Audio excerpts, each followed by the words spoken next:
What's up, everybody? I'm Cass. Hey, I'm Doug. And you are the Butler Brigade. What's up, Brigade? Hello. Yes, we hitting y'all hard with these, aren't we? Three in one day. Well, I don't know if they're going to get edited and posted in one day, but no. but you'll know they were filmed in the same day They're because, right, well, same clothes, the clothes is on. It's not our only outfit or anything. But we played musical chairs. We did. Yeah. Plus, we're not going to post tomorrow because got a couple of events we're going to roll out, too. We're going to have fun tomorrow. We're going to have fun tomorrow, so we're going to knock these out today. All right, well, this is serious. I need let me take that off my face there a little bit. This is serious. It's very important. I don't even know what you're talking about. I know, and he doesn't. Y'all, death is real, and it comes for everybody. Nobody lives forever. Is that right, Doug? That's true, unless you are a creator, and then your stuff's always live forever. But so, with that, no matter where you are in the world, this is important for you because if you have left your home country, for Cedric and I, that's the US of A. And if you have plans of being returned to your home country for your burial or your memorial or your remains, whatever your afterlife, whatever arrangements you've done, you need to take into consideration that you don't want to be a financial burden nor an emotional headache to your family, your surviving family, to get you back. So there are some things that you need to do to make sure that you're prepared. We have been asked in regards to a gentleman that passed. That Cedric and I, we met, but we're not going to expand that topic and make it sound like we knew him, like a close friend. But that doesn't matter whether he was a close friend or not. He's still someone that we met that passed. Right. And one day, Cedric and I are going to pass. So we need to be able to be aware that we've made as many plans as we can in the U.S. to solidify our final resting. There is no bill to be paid. Everything's taken care of. We know where we're going. Everything's done. But now that we have relocated, we need to also make sure that our family, if something was to happen to both of us, that every opportunity for them to claim us has been taken advantage of, so that that's not a headache for them. Because there's no matter how much planning you do, there's still going to be a delay part. There's still going to need to be a claiming of a body. There's still going to need to be a death certificate, which is not going to happen right away. And then there will still need to be transportation to go back to the U.S. So you're not going to pass at 3 o'clock and be back in the U.S. at 4 o'clock. I mean, that's just not how that's going to work. So there's going to still be some time there, but you want it to be as eliminated financially and headache-wise as possible for your loved one. One thing that we were asked about, and there's been numerous people that asked about this because Cedric and I have a channel that is growing, YouTube, and then we have a WhatsApp community that is growing. That people have been saying, hey, it would be great if we had like a database or a form that we could all kind of put our information in, that if something happened to us, our loved ones, there's a contact form that's there. I have no problem with that. I don't want anyone to think that I didn't read that. The concern I have for that is that it's still managed by an individual. If Cedric and I are gathering in the Google Drive, let's just say Google Drive, this document, if something happens to us, then our page gets shut down. If something happens to us, then we no longer want to be in Panama no more. I don't know, 15 years from now, we want to go to another country. And it's been years of that data being collected. Who gets that data? Who's watching that data? So I'm trying to make it be that it is eliminated as best as possible from an individual, and it is something that should be done as a step, that it has nothing to do with somebody else calling somebody for you, which this still does, but not on that level. So a couple of different groups that I'm aware of that pertain to expats that live here in Panama, they do have basically documents that you then share, and it's given to that particular tour relocation person, and they have it in your digital file. Great for those that have done that. This is not, I want to be very clear, me saying that was wrong. I'm giving you another option as well as another alternative that you might want to add to, that in my opinion is a little bit better than Doug and Cass having your paperwork in a drive, and it takes it out of our hands and into the authority, which is Panama. To me, Panama is more important. So my own research in communicating with wonderful attorneys that I have access to. They shared this information, and I don't like giving steps until we've done the steps. Cedric completed his part of the steps this morning. He was half asleep. He's like, why am I doing this again? Because we need to. So we have already shared with you, we have an emergency contact form. We shared that in the knowledge folder. We have filled that out. I'm now going to make copies of that and put that on our refrigerator. Now that we also have an emergency ambulance service, that if you watched our previous video before this, you understand that who we chose with that. So if they needed to get access to our condo, they also were registered with the ambulance service, and then this emergency form will be on our refrigerator. It's nothing that we're not putting in a file. We're not putting it next to our drawer. This paper will be on our refrigerator for easy access. If there was an emergency that somebody comes in here, it has our next of kin, our emergency information, all kind of information that people can contact in the United States and or here, okay? But what happens if you pass here in Panama? Well, most people don't realize if you are a U.S. citizen, period, the U.S. Embassy is notified. The U.S. Embassy is notified from whatever hospital or funeral place has your body because you're a citizen. So then I go, well, if the U.S. Embassy is notified, there would be a U.S. Embassy step or process that they would have a next of kin. They do. It's actually called STEP. The Smart Traveler Enrollment Program, to which Cedric and I are very familiar with from some previous travel that we had to do in Thailand. But what most people don't realize is that it also not just alerts the U.S. Embassy of your whereabouts in said country. You add one more step to the step, and it will notify your next of kin. There is a column for you to put your next of kin, and they physically state in that form, don't put your spouse. They want it to be someone that's not traveling with you both. For us, I listed my sister, and for him, I listed his sister. So for me, I listed my sister, and for him, I listed his sister. They don't want it to be both of you. It needs to be somebody else. They will then go, if they can't reach that person, now if something's wrong with you, now you can now list the spouse. So there is a place, so those who sit there going, well, my husband, I need to know what's going on with him. There is a spot for you, but it's not the emergency contact person. They want somebody that's not you. What do? Here we go. So I'm reading because I want to make sure I say this right. Smart Traveler Enrollment Program, STEP. You'll hear it called that. While it's not a death notification registry, STEP is a key tool. You can voluntarily enroll your travel or residence details plus emergency contacts with the nearest U.S. Embassy consulate in an emergency, including serious illness or death. Embassies can locate and contact you or your emergency contacts more efficiently if you enrolled in STEP. For those of us that have not totally left the U.S. and we're coming and going. For you wondering, well, how do they know that I'm not here at this time? Because they're very smart and they put start date, end date. So if you have not totally relocated from the U.S., you can just put, for us, I put, we arrived on May 31st and we're leaving on our said date in August. I put that in there. When we get back to the U.S., they now know if something happens to us in the U.S., there's nothing they need to do here. It happened to us in the U.S. When we get ready to return back to Panama, you don't even have to redo the whole thing again. You log back in and you say duplicate, especially if you're going to be living in the same place and the same information. If your address remained the same, for those of you that's not Airbnb hopping, we just duplicate it, open it back up for that date. And then when you're ready to close it, you close it back up and you go back to where you're going. It's not also just for Panama. Some people use Panama as a jump off country, and other countries that they go visit, they have numerous locations you can add. So you are then be able to make them aware of any location that you're at. If a U.S. citizen dies abroad, local hospitals or police typically inform the U.S. Embassy or consulate. Consular offices then attempt to notify the next of kin or legal representative, usually by phone or email, and follow up formally with documents. That's very important.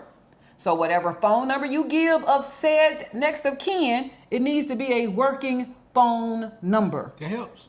Make sure said family member is aware of what you are giving. That, don't have somebody be next of kin contact and you ain't told them.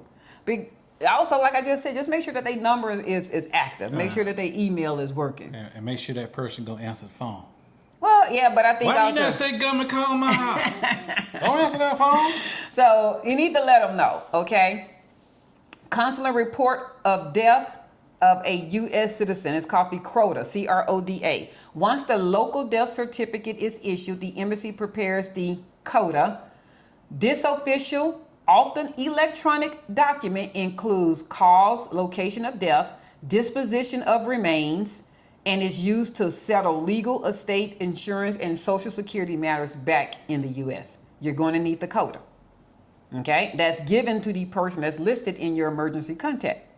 Assistance with the deceased effects in estate. If there's no next of kin locally, the embassy acts as a temporary conservator of the deceased effects, like documents, jewelry, financial money accounts, any type of inventory, and helps them transfer them to a legal representative in the U.S. If there's no next of kin, this can take weeks to months.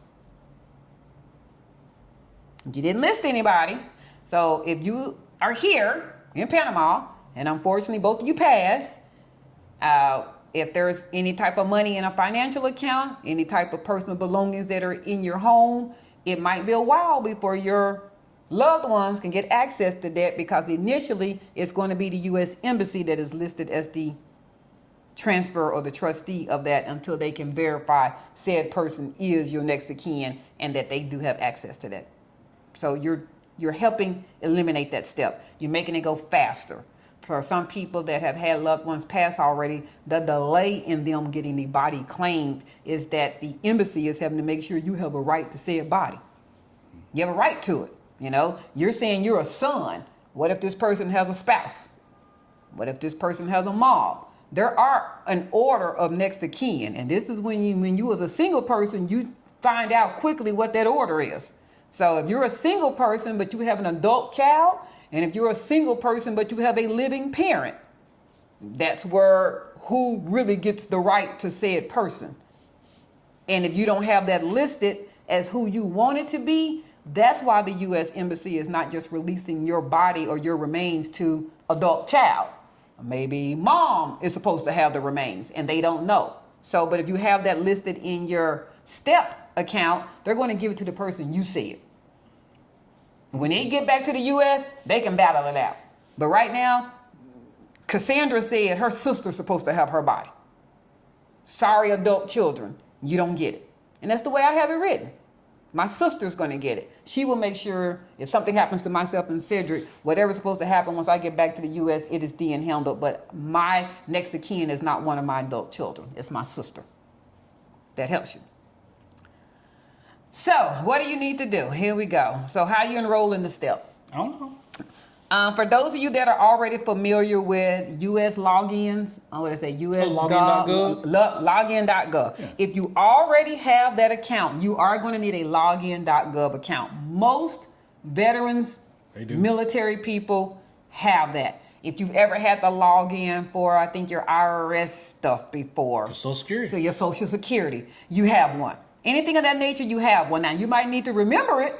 So you might have to go do reset password, but that's what you're going to need. You need that account first. So I don't want to do this out of order. If you do not have a Login.gov account, you need that account first. It's not as a couple. Cedric has his Login.gov. I have my Login.gov. Each individual person that you're traveling with are going to have their own Login.gov account. Once you create that account, then you're going to go to the STEP website. But it's a two-parter. So that first, and then you're going to go to the STEP website, which is step.state.gov. When that opens up, you're going to create an account. If you're a first-time user, which you are. So I'm giving you a first-time user because you don't do that when you go back to then just log in to update your travels. You will provide your name, email address, and a password. 3 security questions for an account recovery if you can't remember it. Okay? Enter the traveler information. So once that's done, you're going to be prompted to enter your personal details, full name, passport number. That I did some screenshots as I was doing it, so I'm going to be inserting those into this video so you can somewhat see what I'm talking about, because some people are visual. Provide emergency contact info for your U.S. based family or friend. It's important. Some of us have real connections here in Panama. That person in Panama can't get you back to the U.S. The U.S. don't know who that is. Sorry, but they don't. I can't put my neighbor Adrian down as the point of contact for him to get my body back. They're going to be like, what he supposed to do? We ain't recognize it. What are you doing? Your U.S.-based family or friend. And we're going to say this on again. We're going to keep saying that. Everybody likes being island to themselves. You can't live in another country and want to be an island to yourself, but you want your remains to go back to the U.S. It's just not possible. If you're okay with having your last burial or your cremation occur in the country that you're in, then you're good. You don't need to do any of this if you don't care to return back to the U.S. I need to make that very clear. I'm pretty sure it's clear. If you don't do nothing, guess what? If you're not trying to go back to the U.S., don't do this step. I mean, some people have connections here now. They have spouses, they have children, they have family, or they just don't want to go back ever to the U.S., including being buried. Then don't do this. Okay? Add your trip or residence information. You can register a single trip, I told you that, or multiple destinations. From July to August, we're going to be in Panama. From August to September, we're going to be in Costa Rica. From September to October, we're going to go over to Jamaica. You can do that. You can do as many as you want. You'll enter the dates of your travel, the residence, the address. How do they know where to come? They didn't know where you're coming. They didn't know where do they need to come get you if there's an emergency. Okay? Country and city, nearest U.S. embassy or consulate, it's automatically done in there once you put the address. Once you put where you're going to be, it populates. Submit and confirm. Ding! Review all the details, submit the form, you'll get a confirmation email. We did. So, once that is then done, you will now receive alerts about safety conditions, protests, hurricanes, or health concerns. You'll receive emergency notifications that involve U.S. citizens, and they will assist you faster in case of an emergency, an evacuation, or a personal emergency. They're going to get to you because they know where you are. In the event of your death abroad, the embassy will have your designated contacts information on file and can quickly notify them. So you're not needing all these different WhatsApp groups and communities to set up accounts for us to add personal information. Nothing wrong with that into a Google Drive or an Asana file or all these different things that everybody's brains are working with, because unfortunately there has been a death recently of an expat that I just mentioned. So people are trying to think outside the box. People are like, hey, this don't sound right. Something happened to us and don't nobody know, and we got to depend on somebody. No, somebody can know. It's called the U.S. government. And no matter how you feel about the government, we are still U.S. citizens. So as U.S. citizens, they need to know, and they want to know where we are and what do they need to do to protect us. So you do want to be in the U.S. STEP program, and there is a platform that has your next of kin. We do not have to reinvent the wheel. That's correct. Everybody's wanting to, but we don't have to. And I'm sorry, as much as I love our WhatsApp group, it's never going to supersede the U.S. government. Because once again, what was the one thing I said? If we can put all we want to in that WhatsApp group, we have nothing to do with your loved one coming to get your body. Nope.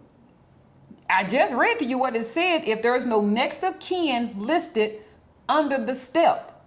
With the State Department. With the State Department, I can present every legal document I want to that you have uploaded in that Google Drive. I can give it all to them, and they're going to say, Anyway, the U.S. Embassy is the next of kin over this person's body until we can verify the person that they did write on this document is who they want to come claim their body. So we're doing a step out of order. Y'all know Cedric and I are real big on out of order. It's confusion. Right now, there are many groups, there are many people that are concerned about the young man that passed away, and they're trying to come up with something, but out of order is confusion. And right now, we're confusing stuff because we're trying to do something that the STEP department, the U.S. government, didn't say do. We can't oversee the U.S. government to have documents in a Google file, and then therefore that person can now claim that person's body. That's the wrong order, you guys. I'm sorry. I hate to be the bearer of bad news, but that's the wrong order. It's okay. It's better to hear it now and be upset than to hear it later and be shocked. So everybody that keeps going, we need to do something. We need to do something. You're right. And to do something is go register on the STEP program for the U.S. government. You're absolutely right. We do need to do something, but it don't need to be us doing something. Right. It does need to be any of the other relocation tour companies doing something. You can make as many Google files and documents and write them anywhere you want to, and when that loved one dies, the U.S. Embassy is not going to give them their body or their remains. They're not giving them to them because they didn't list anybody as next of kin. Deep. Okay? Got it. I realized that was deep. I hate to come at everybody with some of these deep ones sometimes. Oh, man, that kind of drug me down. Yeah, you over there struggling right now. Y'all see it? He ain't got no, he's rubbing his eyes, and eyeballs is itching, everything. He's doing everything he can to stay awake. All right? So, the question, y'all know I'm gonna end with one. I only want to hear from people that come from this video. You pause this video and you said, she said go do what, baby? She said go do what? Okay, I got a Login.gov account. Let me go ahead and do this step. The question is, let me know when you have registered yourself being in whatever country you happen to be in. That's not your home country. For us, that happens to be Panama.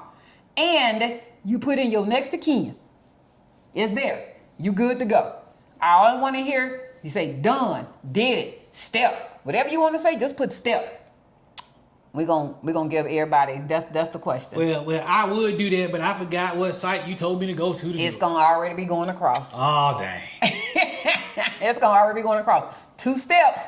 Login.gov first. Which you should already have. Login.gov and then step. You cannot immediately go to the step until you have a Login.gov account first. Because you have to verify your official person with the government, okay? Yep. And then you're good. You're good at that point. So again, I'm going to be inserting some pictures in this video so you can kind of see how we did it. It was immediately. It was easy. Mr. Man was able to do it. Believe me, if he was able to do it, it's all good. Yeah, if I can do it, y'all can do it. I struggle with tech, y'all. So again, this is a serious conversation. Please make sure you enroll in the STEP program today. Today, not tomorrow, today. Because tomorrow's not promised. At that point, we have helped y'all out. We got everything. We got the emergency contact form. You got an emergency ambulance. You've seen who we have actually interviewed for the hospital. And now you have how to get your next of kin. Man, we taking care of y'all while y'all alive and trying to take care of when you dead. We done took care of you. You are right, baby. That's deep. We took we got you here. Now we're going to get you back to the U.S. if you need to. Yeah. That's love. Yeah, and y'all ain't subscribed? Come on, man. You know what I'm going to say. Like, share, follow, comment. Subscribe. Peace out, y'all. Peace.